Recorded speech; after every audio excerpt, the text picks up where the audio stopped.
8월 30일 오늘의 말씀은 시편 106편 13절에서 31절입니다.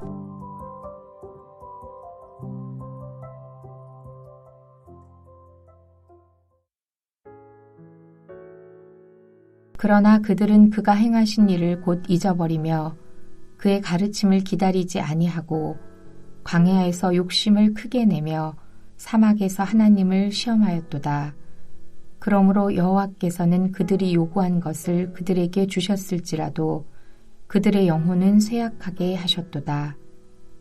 그들이 진영에서 모세와 여호와의 거룩한 자 아론을 질투하며 땅이 갈라져 다단을 삼키며 아비람의 당을 덮었고 불이 그들의 당에 붙으며 화염이 악인들을 살랐도다. 그들이 호렙에서 송아지를 만들고 부어 만든 우상을 경배하여 자기 영광을 풀먹는 소의 형상으로 바꾸었도다. 애굽에서 큰 일을 행하신 그의 구원자 하나님을 그들이 잊었나니 그는 함의 땅에서 기사와 홍해에서 놀랄 만한 일을 행하신 이시로다. 그러므로 여호와께서 그들을 멸하리라 하였으나 그가 택하신 모세가 그 어려움 가운데에서 그의 앞에 서서 그의 노를 돌이켜 멸하시지 아니하게 하였도다. 그들이 그 기쁨의 땅을 멸시하며 그 말씀을 믿지 아니하고 그들의 장막에서 원망하며 여호와의 음성을 듣지 아니하였도다. 이러므로 그가 그의 손을 들어 그들에게 맹세하기를 그들이 광야에 엎드러지게 하고 또 그들의 후손을 뭇 백성 중에 엎드러뜨리며 여러 나라로 흩어지게 하리라 하셨도다. 그들이 또 부올의 바알과 연합하여 죽은 자에게 제사한 음식을 먹어서 그 행위로 주를 경노하게 함으로써 재앙이 그들 중에 크게 유행하였도다. 그때에 비나하스가 일어서서 중재하니 이에 재앙이 그쳤도다. 이 일이 그의 의로 인정되었으니 대대로 영원까지로다. 네, 금요일 새벽 말씀 자리 앞에 나오신 모든 분들을 주님의 이름으로 축복합니다. 시편 106편은 105편에서 구원의 은혜를 말하는 것과 정반대로 이스라엘의 실패와 그들의 반역에 대한 역사를 고백하고 있습니다.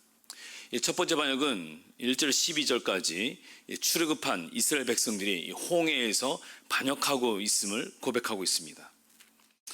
두 번째 반역은 오늘 본문 13절에서 18절까지 광야에서 반역하는 이스라엘 백성들이 기록되어 있습니다.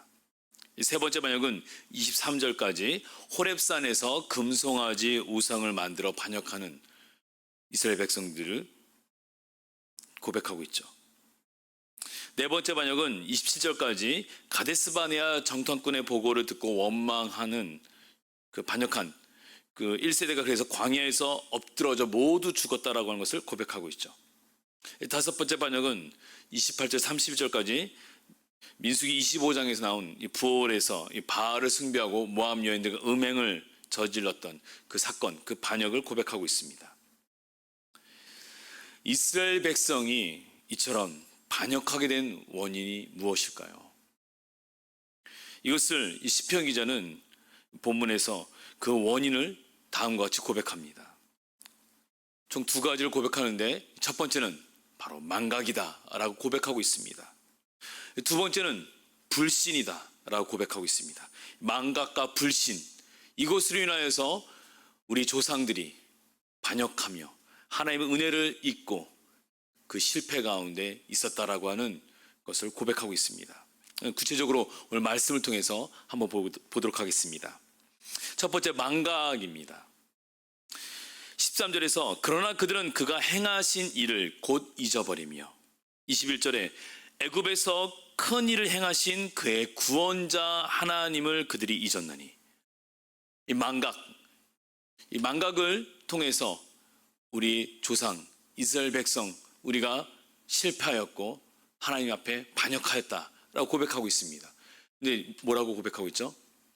하나님께서 행하신 그 일을 망각한 것. 두 번째는 그 일을 행하신 구원자 하나님을 망각한 것. 행하신 일과 행하신 분을 망각한 것. 그것을 잊어버렸기 때문에 반역하였다라고 그 원인을 고백하고 있습니다. 이 두 번째는 불신입니다. 23절에 그의 가르침을 기다리지 아니하고, 홍해 바다를 건넌 후에 하나님께서 어떻게 인도하실지 그 말씀을 기다려야 됩니다. 실질적으로 우리를 어떻게 먹이시고 공급하고 인도하시며 약속의 땅으로 우리를 인도해 가실지에 대한 하나님의 계획과 그 뜻, 그 말씀을 기다려야 되죠. 근데 그것을 신뢰하지 않고 기다리지 못하고 자신들이 먼저 앞서 움직이고자 하는 그 마음, 그것이 곧 하나님 향한 불신이죠. 24절과 25절도 보시면 그들이 그 기쁨의 땅을 멸시하며 그 말씀을 믿지 아니하고 그들의 장막에서 원망하며 여호와의 음성을 듣지 아니하였도다. 가데스 바네아에서의 정탐꾼 사건이었습니다. 여호수아와 갈렙을 제외한 10명의 정탐꾼들이 두려움이 가득 찬 그 부정적 보고를 하였을 때 백성들이 두려움 속에 휩싸여 하나님을 불신하며 원망하였습니다. 그 말씀을 믿지 않았습니다. 여호와의 음성을 듣지 아니했습니다. 원망하며 하나님께 약속하신 그 땅을 멸시하였습니다. 바로 불신이죠. 시편 기자는 지난 반역의 역사를, 실패의 역사를 회고하며 그 원인을 하나님께서 행하신 그 큰 일을 잊었으며 하나님께서 그 큰 일 행하신 분이시다라고는 하나님이라고는 그 큰 구원자 하나님을 잊었다, 망각하였다라고 첫 번째 원인을 고백하고 있습니다. 또한 하나님의 말씀을 믿지 않았다, 그 음성을 듣지 아니하였다 라고 하는 하나님 향한 불신이었기 때문이다 라고 하는 그 반역의 원인 두 번째를 고백하고 있습니다. 그런데 오늘 시편 106편을 보시면 어떻게 시편 기자는 106편 1절에서 그리고 106편의 마지막 절에서도 할렐루야로 시작하고 할렐루야로 끝날 수 있을까요? 하나님을 여호와께 찬양하라, 여호와를 찬양하라, 하나님을 찬양하라고 하고 감사하라고 하는 이 고백이 어떻게 나올 수 있을까요? 실패한 반역의 역사를 고백하는 그 입술 가운데 어떻게 할렐루야로 고백을 시작하고 할렐루야로 고백을 마무리할 수 있을까요? 반역한 믿음의 조상들의 실패의 역사를 노래하고 있는데 어떻게 할렐루야로 시작하고 마칠 수 있냐는 것입니다. 그 근거가 무엇입니까?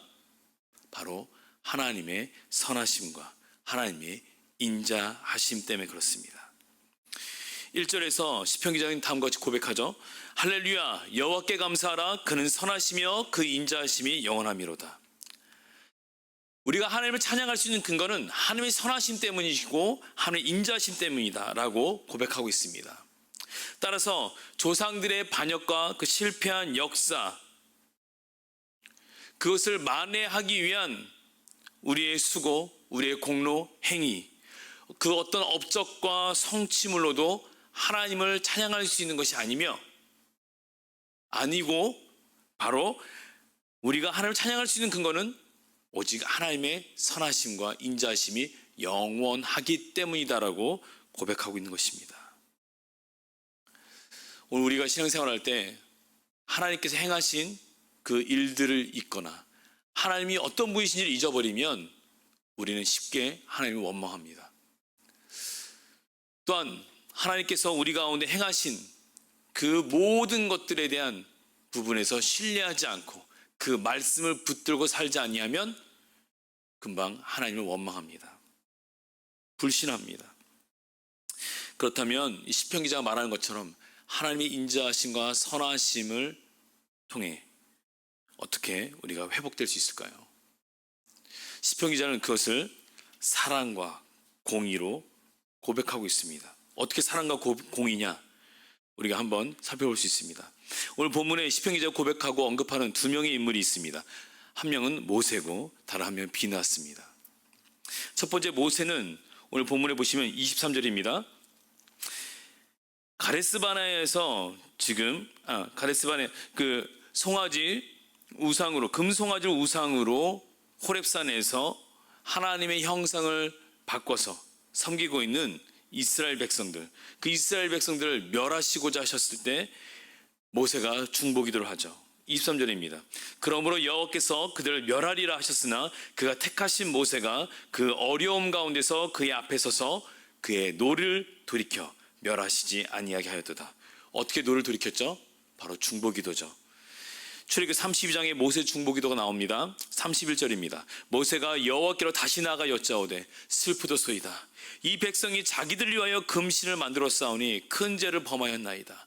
그러나 이제 그들의 죄를 사하시옵소서. 그렇지 아니하시오면 원하건대 주께서 기록하신 책에서 내 이름을 지워 버려 주옵소서. 모세는 중보기도를 합니다. 자신의 이름이 지어질지라도 이스라엘 백성을 회복시키시고 그들을 사하시옵소서, 죄를 용서해 주십시오라고 고백하고 있습니다. 바로 속죄입니다. 그래서 30절에 보시면 그렇게 중보기도하는 그 이유가 나옵니다. 이튿날 모세가 이 백성에 이르되 너희가 큰 죄를 범하였도다.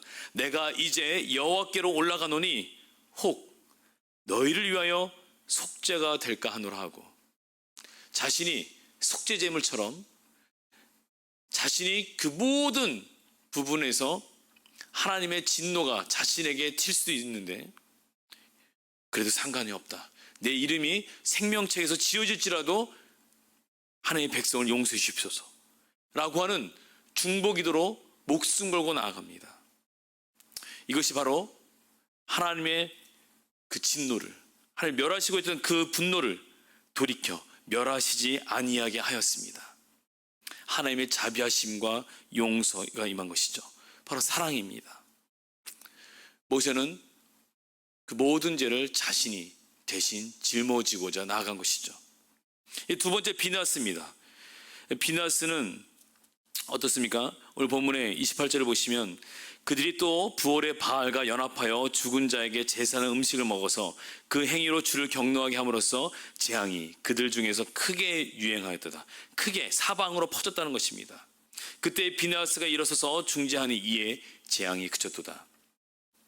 비나스는 하나님의 거룩하심, 하나님의 공의하심을 보여줍니다. 민수기 25장 8절에 보시면 구체적 사건이 나옵니다. 제사장 아론의 손자 엘르아살의 아들 비나스가 보고 회중 가운데서 일어나 손에 창을 들고 그 이스라엘 남자와 그 여인의 배를 꿰뚫어서 두 사람을 죽이니 연병이 이스라엘 자손에서 그쳤더라. 이스라엘 반역의 역사, 그들 실패 현장에서 바로 하나님의 선하심과 인자하심이 하나님께 택하신 모세를 통해서 하나님의 자비의 용서와 사랑으로 백성을 회복시켜 주셨고, 비나스를 통해서 철저한 죄의 응징, 죄의 대가를 치르게 하심으로써 하나님의 공의로 이스라엘 전역에 연병을 그치게 하셨습니다. 그 대가로 2만 5천 명이 죽었습니다. 하나님께서는 아론의 손자 비나스가 내 질투하여 이스라엘 자손 중에서 내 노를 돌이켜서 내 질투하심으로 그들을 소멸하지 않게 하였다라고 말씀하십니다. 단순히 하나님의 분노를 대신한 보복의 차원이 아니라 비나스는 시편 기자가 말한 것처럼 중재하였습니다. 중재하다는 말은 심판하다, 판단하다는 의미입니다. 공의로 심판한 것입니다. 무엇 때문에요? 이 하나님이 얼마나 이스라엘 백성을 사랑하셨는지, 그래서 하나님의 질투심이 그들 가운데 그 노가 되었던 것처럼 하나님 얼마나 백성을 사랑하셨는지 그 하나님의 마음을 알았기 때문에 비나스가 일어나서 심판한 것이죠. 곧 비나스는 그 하나님을 향한 강렬한 사랑 때문에 출발한 거룩한 분노이며 거룩한 공의였습니다. 그래서 하나님께서 말씀하시죠. 다음과 같이 말씀하십니다. 13절입니다. 그러므로 말하라. 내가 그에게 내 평화의 언약을 주리니 그와 그의 후손에게 영원한 제사장 직분의 언약이라. 그가 그의 하나님을 위하여 질투하여 이스라엘 자손을 속죄하였음이니라. 이 사건을 통해서 하나님께서는 속죄하였다라고 말씀하십니다. 그리고 방금 이 모세를 통해서 하나님께서는 무엇을 하셨습니까? 바로 속죄죠. 비나스를 통해서 무엇을 하셨습니까? 이스라엘 자손을 속죄하였다 말씀하십니다. 공통점이 뭡니까? 속죄입니다. 근데 원문적인 의미는 조금씩 다릅니다. 모세의 이 속죄의 원문적 의미는 대속입니다. 대신 죄의 대가를 치르는 것이, 죄값을 대신 치르는 것입니다. 죽음의 대가를 대신 치르고자 나아간 것이 모세의 중보기도입니다. 그것이 속죄입니다. 비너스의 속죄는 어떤 의미냐면 덮다라는 의미가 있습니다. 덮어버리다, 용서하는 것입니다. 아무것도 없었던 것처럼 덮어버리는 것입니다. 용서입니다. 화목해 하는 것입니다. 여러분, 어떤 분이 생각나십니까? 바로 우리 예수님입니다. 십자가상에서 우리의 죄값을 대신 대속하여 주시고 죄값을 대신 치르신 것이죠. 그리고 우리의 허물을 덮어버리셔서 우리 죄가 없는 것처럼 여겨주신 그 용서와 자비, 하나님과의 화목의 관계로 회복시키신 우리 예수님이 떠오릅니다.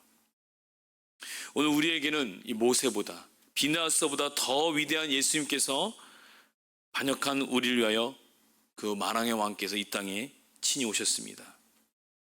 우리가 그 은혜를 망각하지 않고, 그분을 망각하지 않고, 그분을 믿지 못하는, 신뢰하지 못하는 불신으로 살지 않기 위해서는 오늘 우리가 이 모세처럼, 비나스처럼, 그리고 그 둘을 통해서 생각나게 된 우리 예수님을 통해서 작은 예수로 우리가 살아내야 됩니다. 어떻게 해요? 사랑으로, 공의로. 우리가 우리에게 행하신 것처럼 우리의 가정, 우리의 직장과 삶의 영역을 사랑과 공의로 다스려 나가야 됩니다. 그럴 때 참된 회복의 출발이 있다라고 하는 것입니다. 그것이 이스라엘 백성의, 반역한 이스라엘 백성의 회복이었습니다. 하나님의 사랑과 공의로, 하나님의 선하심과 인자하심이 그 가운데 임한 것이죠. 그렇다면 오늘 우리의 기도 제목은 이것이 됩니다. 오늘 나의 삶의 영역을 주님의 사랑과 공의로 다스리게 하옵소서. 하나님 아버지의 마음을 알아 그 뜻에 순종하여 사랑으로, 공의로 우리 예수님처럼 우리가 우리의 삶을 다스리게 하소서. 그래서 오늘 우리가 하나님의 사랑으로, 공의로, 특별히 예수마을과 각종 양육 모임 진행될 때 사랑과 공의로 우리가 회복하여 우리의 모든 맡겨진 영역들을 주님의 뜻 가운데 인도해 나가는 우리 심령 되기 원합니다. 같이 기도하시겠습니다. 사랑의 하나님 아버지, 감사합니다. 하나님의 선하심과 인자하심이 영원하기 때문에 할렐루야 하면서 하나님을 찬양할 수 있고 감사하며 나갈 수 있음을 고백합니다. 하나님께 선하심과 인자하심은 어떻게 구체적으로 임하였는가? 그것은 모세와 비느하스 그 둘의 모습을 통해서 보았던 것처럼 반역하고 실패한 이스라엘 백성 가운데, 그들 가운데 하나님을 망각하고 하나님을 불신하였던 그 백성들 가운데 하나님의 사랑으로 인하여, 하나님의 공의의 다스림으로 인하여 그 공동체가 회복되어진 놀라운 역사의 고백을 우리가 이 아침에 들었습니다.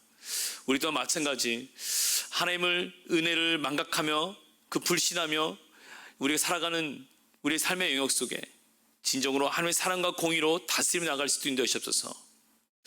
사랑과 공의를 다스리기 위해서 십자가상에서 우리의 모든 것들을 이루신 우리 예수님을 기억하며 우리의 가정과 직장과 삶의 영역을 다스리게 하시고, 특별히 예수마을과 각종 양육 모든 모임들이 진행되어질 때 하나님의 사랑과 공의로 우리에게 맡겨주신 모든 우리의 부서와 또한 우리의 예수마을과 모든 사역과 모든 영역들을 온전히 회복하여 나갈 수 있도록 인도하여 주시옵소서. 감사드리며 예수님의 이름으로 기도합니다. 아멘. 하늘에 계신 우리 아버지여, 이름이 거룩히 여김을 받으시오며 나라가 임하시오며 뜻이 하늘에서 이루어진 것 같이 땅에서도 이루어지이다. 오늘 우리에게 일용할 양식을 주시옵고 우리가 우리에게 죄의 전제를 사여 준 것 같이 우리 죄를 사여 주시옵고 우리를 힘들게 하지 마시옵고 다만 악에서 구하시옵소서. 나라와 권세 영광이 아버지께 영원히 있사옵나이다. 아멘.